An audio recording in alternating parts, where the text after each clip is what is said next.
Kaido was defeated in Wano, magma, volcano, seemingly dead. But what if that's not the end? What if the strongest creature still has one final card to play in the final war? Today we're counting down 7 reasons why Kaido might still return. Not as a villain, not just for revenge, but possibly as an ally or anti-hero. By the end, you'll see why his story may be far from over, even if the Wano arc left us thinking otherwise. First, One Piece has never shown Kaido's body after the magma chamber eruption. There was no clear death scene like with Ace or Roger. No corpse. That leaves ambiguity. In this series, what if there's no body, death can be unconfirmed. Oda has always made deaths obvious when they're real, and Kaido's case breaks that pattern. Even the Wano epilogue avoided stating his death outright, which feels intentional. Oda has done this before. Characters like Pell and Sabo were presumed dead but later returned. Because Oda left this open, it gives room for him to have survived somehow. Kaido is a mythical Zoan, fight crazy, known as the strongest creature.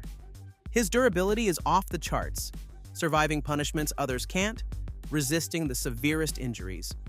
That kind of build lends itself to surviving extreme conditions.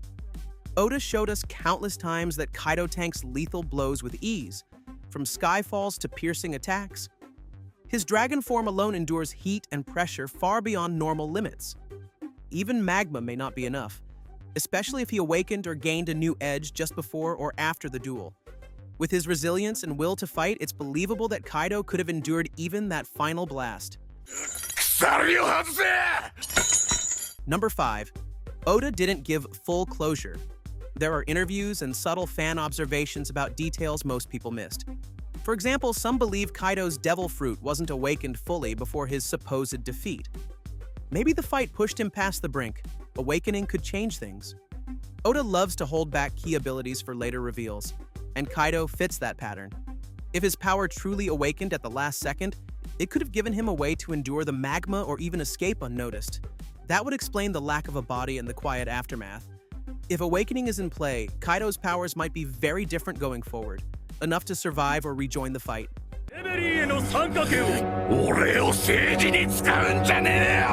Fourth, Yamato. Kaido and Yamato have this unresolved father-child legacy. Kaido wanted Yamato to be ruler of Wano. Yamato respects Oden and carries ideals Kaido once had. If Kaido returns, their relationship gives emotional weight, a chance for redemption, or at least to pass the torch.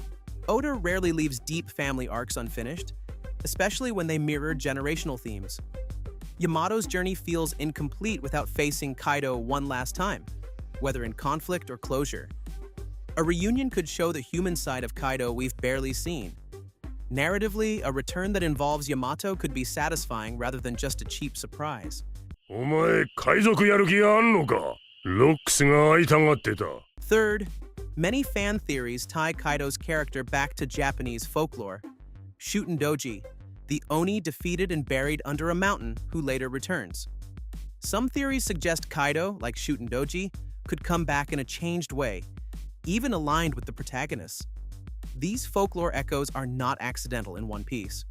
Oda has repeatedly drawn inspiration from Japanese myths to shape major story arcs, from Wano's setting to its characters' symbolism.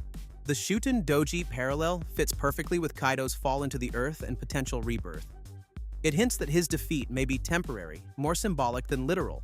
If Oda draws on this myth, a character arc shift for Kaido returning could already be prepared. Quick pause, are you Team Kaido is done or Team Kaido returns? Drop your vote in the comments. And if you're enjoying this breakdown, smash that like button. You help more theory videos like this get seen. Reason 2. The possibility Kaido's devil fruit could awaken. We know mythical Zoan types often get awakened under life-threatening circumstances. Luffy's recent arcs show awakening can change the game. Kaido being pushed into magma to the brink of death gives one plausible moment for awakening. Zoan awakenings greatly boost recovery, endurance, and regenerative power, all traits Kaido already excels at. If his fruit awakened at that moment, it could have triggered a transformation strong enough to endure or adapt to the magma's heat. Oda could be setting up this unseen event as a future reveal. An awakened Kaido is much more capable of surviving, maybe even coming back stronger. Finally, the strongest reason? Story demands it. The final saga needs high stakes, dramatic reversals, conflicted characters. Kaido's ideology, his conflict with the world government, his admiration of battle, and his connection to Joy Boy's prophecy make him a natural candidate to reappear. As an antagonist, maybe, or perhaps as a reluctant ally against a bigger threat like Imu or the corrupt world government. Oda often reuses fallen figures to escalate the narrative, turning past enemies into key players for the final war. Kaido's worldview about strength and freedom ties directly into the series' ultimate themes. His return could challenge Luffy's ideals and force a new understanding between conquerors. If he returns, it won't be just fan service, it would deepen the final war's emotional and thematic stakes. So that's 7 reasons Kaido might return.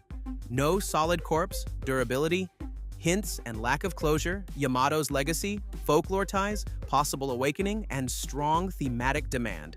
Which of these is most likely? And do you think he'll return as villain or ally? Comment below. I want to know.